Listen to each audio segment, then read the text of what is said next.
खुलुमबाय गोजोन फुंबिलिनि बयनिसिमबो गाहाम हामलायनायखौ जासिहरनाय थाबाय आं सिबिरानि ब्रह्म आसा खालामो नोंथांमोनहा गासैबो मोजाङैनो दङ नोंथांमोननि थाखाय आं गोदान मोनसे भिडिअ लानानै फैबावबाय अन्नानै भिडिअखौ जोबजासिम नायलांदो आसामनि मुंदांखा हारिमुआरि मोसानाय बिहु मोसानायखौ बुहुमाव मुं खालामनायनि उनाव बा गिनिस बुक अफ वर्ल्ड रेकर्डआव मुं खालामखांनायनि उनाव बर'नि बागुरुम्बा मोसानायखौबो बुहुमाव मुं खालामनो थाखाय बा वर्ल्ड रेकर्ड खालामनो थाखाय साखाफारा जादों जायखौ बिथा खालामनानै आसामनि दाब दाब जायगाफोराव दा बागुरुम्बा मोसानायनि सोलोंथाइ लानाया जागासिनो दङ आसामनि दाब दाब जायगाफोरजों लोगोसे बक'नि बन्दाफारा गेलेग्रा फोथारावबो 5,500नि गोबाङा दा बागुरुम्बा मोसानायनि प्रेक्टिस खालामगासिनो दङ लुकी बेकिली बर' ख्रिस्टि मन्दिर संघनि बानजायनायाव बक'नि बन्दाफारा गेलेग्रा फोथाराव 5,500नि गोबाङा बागुरुम्बा मोसानायनि प्रेक्टिस खालामगासिनो दङ दिनै 28 नभेम्बर आसामनि मोनसे जिल्लायाव दिनै ओनसोलारि बन्द फोसावदों नलबारि जिल्लायाव दिनै ओनसोलारि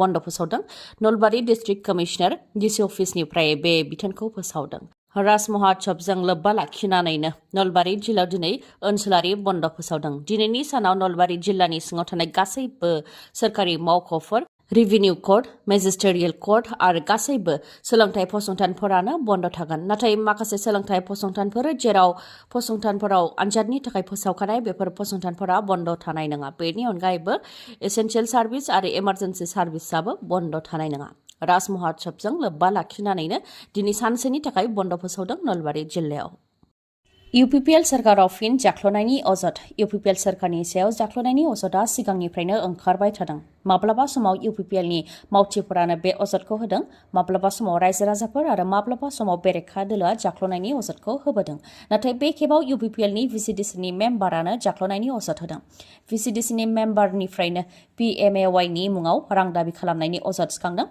भिसिडिसिनि चेयारमेननि सायाव बे अजदखौ भिसिडिसिनि मेम्बार बिथाङानो होदों गरेस्वराव जादों बे जाथाया महरीपारा भिसिडिसिनि मासिगिरि राथुल नार्जारिनि हेंथा धोन दाबिनायनि अजद होदों भिसिडिसिनि मेम्बार बिथाङा फोरमायथिनाय बायदिब्ला पिएमएवाइनि न'नि थाखाय बिथांनि मुं फैदों नाथाय न'नि थाखाय 2,000 रां दाबि खालामदों चेयारमेन राथुल नार्जारिया जायनाखि मेम्बार बिथाङा गोलाव समनिफ्रायनो इउपिपिएलनि जानानै सान्दुं अखा सैनानै खामानि मावबोदोंमोन बेनिखायनो इउपिपिएलनि मेम्बार जासेयावबो पिएमएवाइनि न'नि थाखाय रां बिनानै हुमखि होनायखौ लानानै रायजो राजानि सिगाङाव फोरमायथिदों बिथाङा लोगोसे बिथाङा फोरमायथिबावदों दि पिएमएवाइनि न'नि थाखाय 2,000नि मादाव 1,000 रांखौबो बिसिया जासिदोंमोन नाथाय 1,000 रांखौ लायालासे थांदों आरो बेनि उनाव रागा जादों आरो उल्थायै हुमखि हरदों होननानैबो फोरमायथिबावदों भिसिडिसिनि मेम्बार बिथाङा गसाइगावनि बासगावनि गेवलां गेलेग्रा फोथाराव 26 आरो 27 नभेम्बर साननैनि हाबाफारि लानानै क'क्राझार जिल्ला अल बड' एक्स भलन्टियार फर्स अर्गानाइजेसननि बानजायनायाव गिबि खेबनि थाखाय सेथि बोसोरारि जथुम्मा खुंनाया जानानै थांबाय जोबथा साननि हाबाफारि हिसाबै आफादनि फिरफिला बिरहोनायजों लोगोसे बड'फा उपेन्द्रनाथ ब्रह्मनि मुसुखायाव बिबारजों मान बावदों लोगोसे मुंख्लंफोरनोबो बिबार बावदों आरो गिबिसिन बिमा माहारिनि बड'लेण्ड दाबियाव मुंख्लं जानांनाय गायदे आरो हेलेनानि खाम्फायावबो बिबारजों मान बावदों लोगोसेनो मुंख्लं नखरफोरनोबो मान बावनाय बायदि हाबाफारिफोरा जानानै थांबाय गायदे आरो हेलेनानि नेमप्लेट लिरनायनि थाखाय आरो मान बावनायनि थाखाय मुंख्लं नखरनिफोरा अल बड' एक्स भलन्टियार फर्स अर्गानाइजेसननिसिम साबायखर बावदों क'क्राझार जिल्ला अल बड' एक्स भलन्टियार फर्स अर्गानाइजेसननि लेङाइ आफादगिरि बिथाङा खौरां बिजोंनि गेजेरजों गासै बर' रायजो राजाफोरखौनो बड'लेण्ड रायजो दाबिनायाव हेफाजाब होनो थाखाय खावलायहरदों आरो जेब्लासिम बड'लेण्ड रायजो सोरजिनो हाया अब्लासिम सोमावसारबाय थागोन होननानैबो बुंथिदों बिथाङा बे हाबाफारिनि गेजेरजोंनो एक्स भलन्टियार फर्सनिफ्राय बुंथिदोंमोन दि बड'फा उपेन्द्रनाथ ब्रह्मआ बुंथिदोंमोन जेब्ला बर'फ्रा आलदा रायजो मोनगोन अब्लासो बर'फ्रा गोजोनै थानो हागोन बर'फ्रा गोजौ फारसे दावगालांनो हागोन आरो नखरा थांनानै थानो हागोन होननानै बुंथिदोंमन नाथाय बिथांनि बाथ्राफोरा दिनै बहा गोमालांखो दिनैनि सानाव जोंनि दैदेनगिरिफ्रा मा थासारियाव दैदेनजाखो सोरजोंबा बायजाबाय नामा आरो सोरनिबा खबजायाव जोबजाबाय नामा होननानै सोंथि खालामो बिथाङा बर'फ्रा गोबां सोमावसारनायनि उनाव बिएससि बिटिसि आरो बिटिआर मोननो हादोंमोन नाथाय बेफोरनि थाखायसो थै बोहैहोदोंमोन नामा होननानैबो सोंथि खालामो जेराव खाथिनि रायजो अरुणाचल प्रदेश आरो मेघालया रायजोखौ थोबसेबो थै बोहैहोआलासे मोननो हादोंमोन होननानैबो बुंथियो लोगोसे बुंथिबावोदि जों बर'फ्रा एसेबां थै बोहैहोनायनि उनावबो आरो सैनांनायनि उनावबो फिथाइखौ मोननो हायाखै जायनि थाखाय जों बर'फ्रा गोबां जिउ होदोंमोन आरो गेदेर सिमां नुदोंमोन नाथाय बेफोर सिमाङा मोनसेबो जाफुङाखै होननानैबो बुंथियो आरो बेफोरनि थाखायनो जों थै होदोंमोन नामा आरो जिउ दान होदोंमोन नामा होननानैबो बुंथियो। लोगोसे बुंथिबावदि जोंनि बर'फ्रा एसे एसेयावनो दुखु मोनो आरो गोदान गोदान आफाद दायो। खाथियाव थानाय सुबुंखौ गावबायदि अननो रोंनांगौ, गावनि हारिनिखौ सिखावबाबो बा दायनिगिरिबाबो बजबनानै लानो रोंनांगौ। जुदि गावनि हारिनि बिदा फंबाय बिमा बिफाखौनो अननो रोङाब्ला मा हारि सिबिनाय जाखो होननानैबो बुंथियो बिथाङा। नाथाय जोंनिया उल्थायै थाव फोनसिननानै बा आसि दिन्थिनानैसो होयो। बे दायनिगिरि बायदि बुंनानैसो आसि दिन्थिनानै होयो होननानैबो बुंथियो, जेरावनाखि गुबुन हारिफोरनिया बेबायदि जाया होननानैबो बुंथियो बिथाङा। बलिउडनि मुंदांखा फावखुंगुर रणदीप हुडा बिथाङा मणिपुरनि इम्फालाव सौफैबाय। सा सानजा भारत मणिपुरनि सासे मडेल आरो एक्ट्रेस लिन लाइस्रामखौ बिथाङा गावनि जिउनि लोगोरि खालामनो थाखाय मणिपुरनि इम्फालाव सौफैबाय। जेराव इम्फालनि एयारपर्टआव लिन लाइस्राम बिथांनि नखरनि सोद्रोमाफोरा दुंब्रुदै बरायदों। रणदीप हुडा बिथांखौ फैगौ 29 नभेम्बर अदेबानि गाबोननो जुलि जागोन रणदीप हुडा आरो लिन लाइस्राम बिथाङा। फोरमायथिनो गोनांदि बलिउडनि मुंदांखा फावखुंगुर रणदीप हुडा बिथाङा हारियानानि थागिबि। बिथांमोना फोरमायथिनाय बायदिब्ला बिथांमोना जुलिखौ मणिपुरावनो जागोन आरो जुलिनि रिसेपसनखौ मुम्बाइआव हैगोन। बेजों लोगोसेनो फोरमायथिबावनो गोनांदि मुंदांखा रणदीप हुडा बिथाङा जन्नत, वान्स आपन ए time in Mumbai, kick, highway बायदि गिदिर गिदिर सावथुनफोराव फाव खालामदों। बोथोर गैया, बादालि गैया, अखा, सारन्थाइ आरो बारहुंखा बारनाया दानि बे मुगायाव गोदान नंलिया। नाथाय गोदोनि समाव बेफोरो बोथोरजों लोगोसे फैयोमोन। नाथाय दा बोथोर गैया, बादालि गैयानो जेखि जाया समाव अखा, बारहुंखा बा सारन्थाइ गावनो हागौ। थिग बेबायदिनो गुजरातनि दाब दाब जायगायाव थांनाय साननैसोनिफ्रायनो गोबां अखा आरो सारन्थाइ गावदों, जायजों दासिम 24 सुबुंनि जिउबो खहा जाबाय। स्टेट इमार्जेन्सि अपारेशन सेन्टारनि रिपर्टनि बायदिब्ला थांनाय बे साननैसोआवनो गुजरातनि दाब दाब जायगाफोराव सारन्थाइ गावनायजों 24 सुबुंनि जिउ खहा जाबाय। 23 सुबुङा जोखोम जादों आरो गं 29 न' बाङा खहा जादों। बेनि अनगायैबो मा 77 जिब जुनारा सारन्थाइ गावनायजों थैनो गोनां जादों। जिब जुनार जेरै मोसौ, बोरमा बायदिफ्रा थैनो गोनां जादों। ट्राइबेलफोरनि जिल्ला दहाद जिल्लायावनो बांसिनै सुबुंनि जिउ खहा जादों, गासै 4 थैनो गोनां जादों। बेनि अनगायैबो बानासकान्था आरो भारत ओनसोल 3 गासै 7 सुबुंनि जिउ खहा जादों। बेनि अनगायैबो गुजरातनि दाब दाब ओनसोलफोराव बा गोबां ओनसोलफोरावनो सारन्थाइ गावनायजों सुबुङा थैनो गोनां जादों, गासै 24 सुबुंनि जिउ खहा जादों।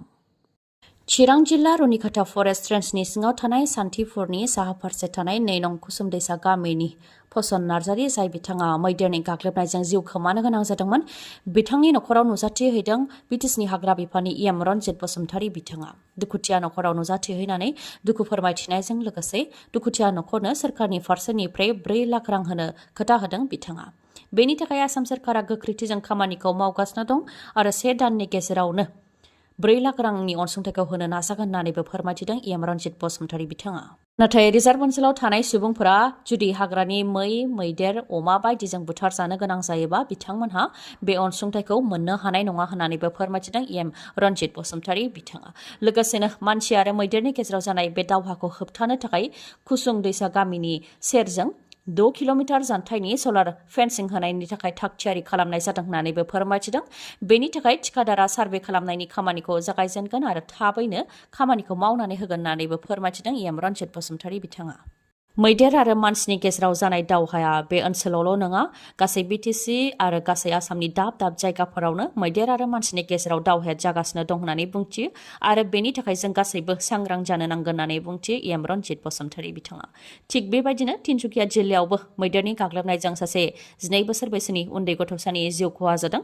तिनसुकिया जिल्लानि दुमदुमा ओनसोलाव 12 बोसोर बैसोनि लक्ष्मीप्रिया फाथार मुंनि उन्दै गथ'साया मैदेरनि गाग्लोबनायजों जिउ खोमानो गोनां जादों।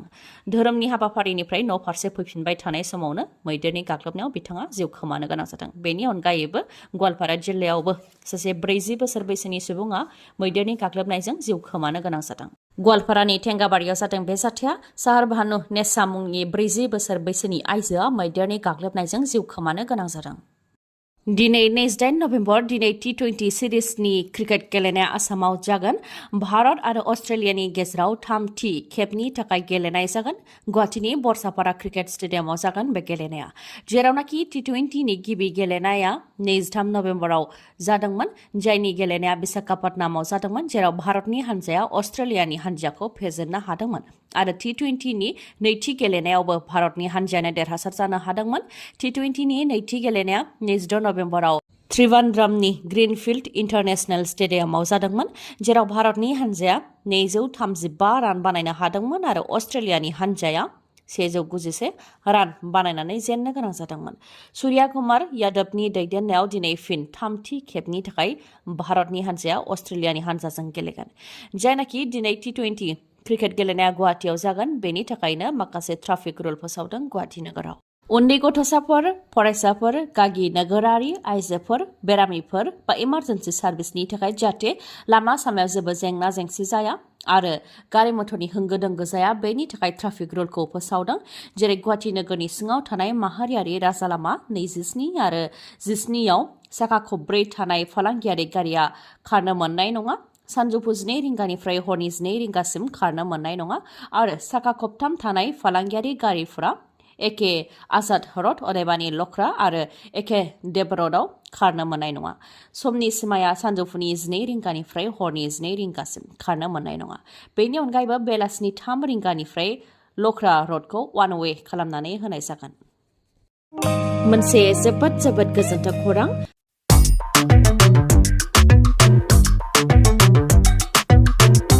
दिवाली फोरबो आरो गोजां बोथोरखौ लोब्बा लाखिनानै मानिकपुर पुलिस थानानि साखाथियाव थानाय मानास अट' हन्डा श'रुमा नोंथांमोननि थाखाय गोजोनथाव खौरां लानानै फैदों। नोंथांमोनहा दिवाली फोरबोनि थाखाय गोदान मटर साइकेल बा स्कुटि बायनो सानदोंब्ला मानास अट' हन्डा श'रुमनिफ्राय बायनो हागोन। मानोना मानास अट' हन्डा श'रुमा नोंथांमोननि थाखाय बायदि अफार लानानै फैदों।